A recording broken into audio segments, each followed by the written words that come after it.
Hello मेरे प्रिय विद्यार्थियों, आप सभी कैसे हैं। आशा करता हूँ आप सभी ठीक होंगे।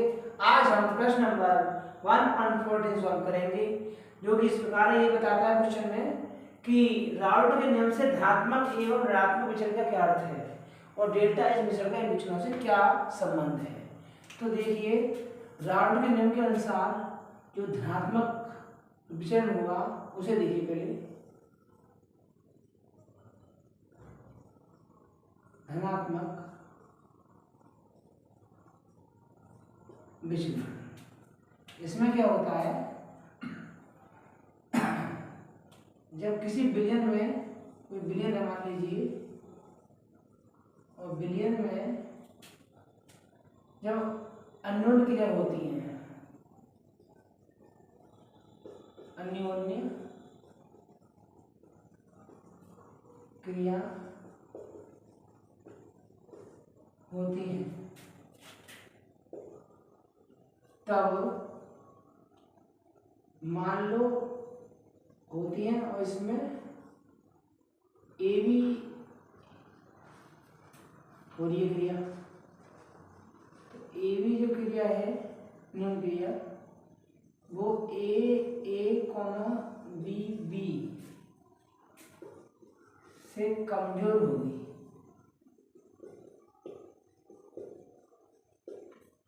इसका मतलब क्या है, अर्थात आप सुनिए कि विलेय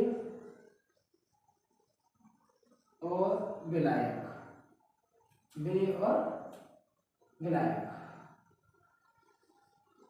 के अणुओं का अंतरा आणविक जो बल है वो विलेय विलेय व विलायक विलायक के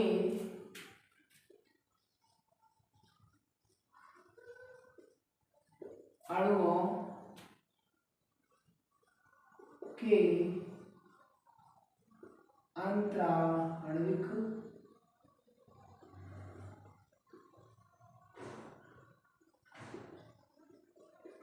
बलों से कमजोर है और जिससे परिणामी जो दाब होगा वो बढ़ जाता है।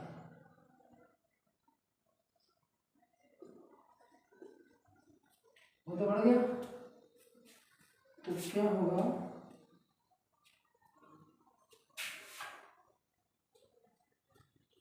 हो गए। देखिए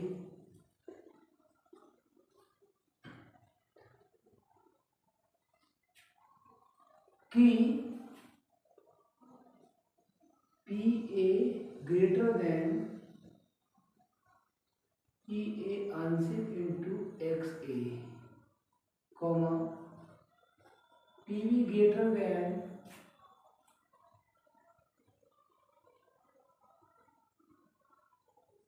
पी वी आंशिक इंटू एक्स पी।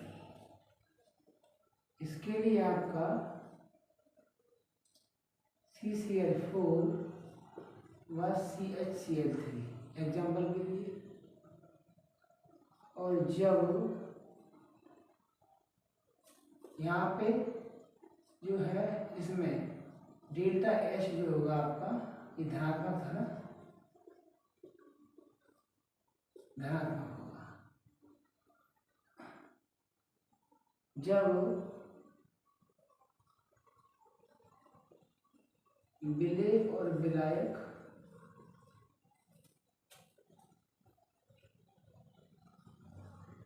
के अंतरा आणविक जो बल है वो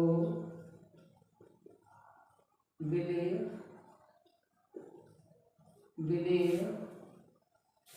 व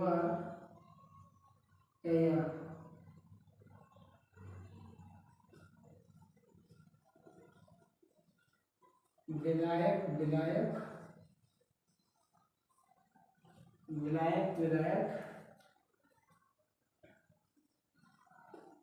के जो अंतराणविक बल है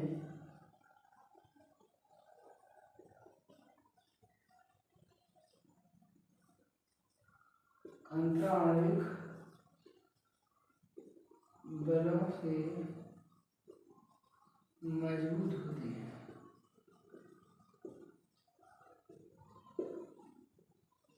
तो प्रणाली जो दाब होता है वो कम हो जाता है और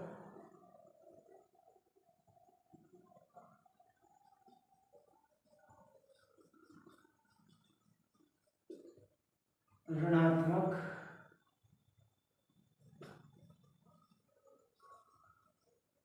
विचलन दिखाता है। तो इसका आपको मतलब ये हुआ ऋणात्मक विचलन, ये वाला। यहाँ पर PA लेस देन P आंशिक A into XA comma PB less than P आंशिक A into XB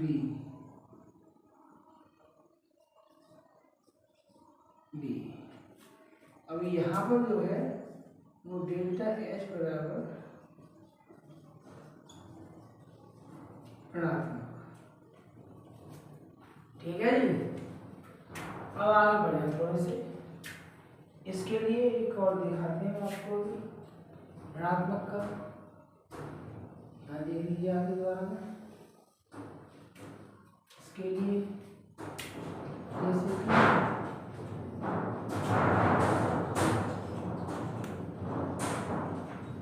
CH3CO CH3 और CCl3। यहाँ देखिए CH3CO CH3 HCl Cl। अब देखिए संबंध, जब विलयन में ऊर्जा का अवशोषण हो तो डेल्टा H बराबर है ना, और जब विलयन में ऊर्जा का विकास हो तो डेल्टा H बराबर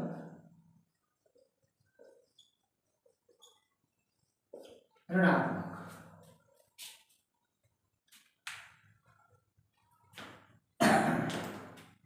अब देखिए धनात्मक विचलन में अन्य क्रिया जो होती हैं उन्हें मान लीजिए ए बी क्रिया हो रही है, तो ए बी क्रिया जो है वो ए और बी से कमजोर होगी, अर्थात विलय विलायक की अणुओं का जो अंतराण्विक बल है वो विलय विलायक के अणुओं के अंतराण्विक बल से कमजोर होता है, जिसका परिणामी दाब बढ़ जाता है, जिसे हम PA ग्रेटर देन PA आंशिक इंटू XA ये मूल अंश है, और PB ग्रेटर देन PB अंश आंशिक इंटू XB मूल अंश है। इसका एग्जाम्पल है CCl4 व CHCl3। यहाँ डेल्टा H का मान धनात्मक होगा। ऋणात्मक विचलन जब विलय विलायक के अंतराण्विक बल विलय या ब्लैक ब्लैक के अंतराल गुणों से मौजूद होते हैं तो परिणामी बदलाव कम हो जाता है और ऋणात्मक विचलन दिखाता है। यहाँ पे P A less than P A आंशिक इंटू एक्स ए मोलन्स और P B less than P B आंशिक इंटू एक्स बी मोलन्स, जहाँ पे डेल्टा एच का ऋणात्मक। इसका एग्जाम्पल मैंने लिया है CH3 COCH3 और CCl3 अर्थात कार्बन ट्राइक्लोराइड और एसीटोन CH3 COCH3 H ये हाइड्रोजन बॉन्ड है यहाँ पे CCl3। जब विलयन में ऊर्जा का अपसरण होता है तो डेल्टा एच का धनात्मक, और जब विलयन में ऊर्जा का विकास अर्थात क्रिएट होती है तो बनेगी तो बाहर निकलेगी तो डेल्टा एच बराबर ऋणात्मक। इसका मतलब है कि एक्सोथर्मिक और एंडोथर्मिक, अगर एंडोथर्मिक हो रही है आपकी तो ये ऊपर वाली धनात्मक हो जाएगा और एंडोथर्मिक हो रही है तो ऋणात्मक हो जाएगा। इस प्रकार आपका इस क्वेश्चन का आंसर कंप्लीट हुआ। और कोई भी अगर दिक्कत आ रही हो तो आप मुझे please comment on my video, और thanks for watching video and subscribe and share and like.